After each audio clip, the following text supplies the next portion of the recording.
Proyek pembangkit listrik tenaga uap atau PLTU 3 dan 4 yang dibangun oleh PT Melabuh Power Generation atau MPG di Gampung Suak Putung, Kuala Pesisir, Nagan Raya berhasil menjalankan 2 unit pembangkit lancar.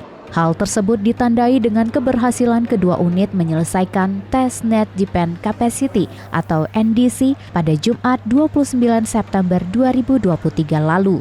Keberhasilan ini juga menandai pencapaian signifikan dari China Datang Corporation yang menaungi PT MPG dengan total daya mencapai 2.414 MW dari proyek-proyek yang sedang berjalan maupun yang sedang dibangun di luar Tiongkok.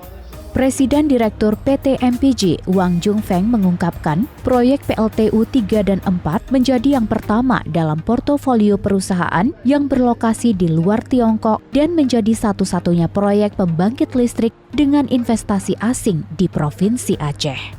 Setelah selesai, stasiun pembangkit listrik beserta infrastruktur akan diserahkan kepada Perusahaan Listrik Nasional PLN Indonesia untuk dioperasikan. Proyek ini sendiri akan dijalankan selama 25 tahun. Wang Jungfeng menambahkan, PT MPG merupakan proyek pembangkit listrik yang ramah lingkungan, menggunakan batu bara rendah belerang lokal dan teknologi boiler sirkulasi fluida dengan kondisi desulfurisasi di dalam tungku.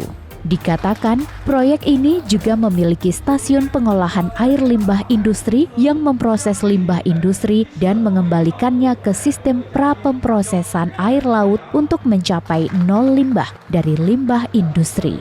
Di tahun ini, yang merupakan peringatan 10 tahun inisiatif One Belt One Road oleh pemerintah Tiongkok, PT MPG menjadi contoh sukses dari kerjasama persahabatan antara Tiongkok dan Indonesia, serta bukti nyata dari kontribusi China Datang Corporation dalam membangun One Belt One Road yang berkualitas tinggi.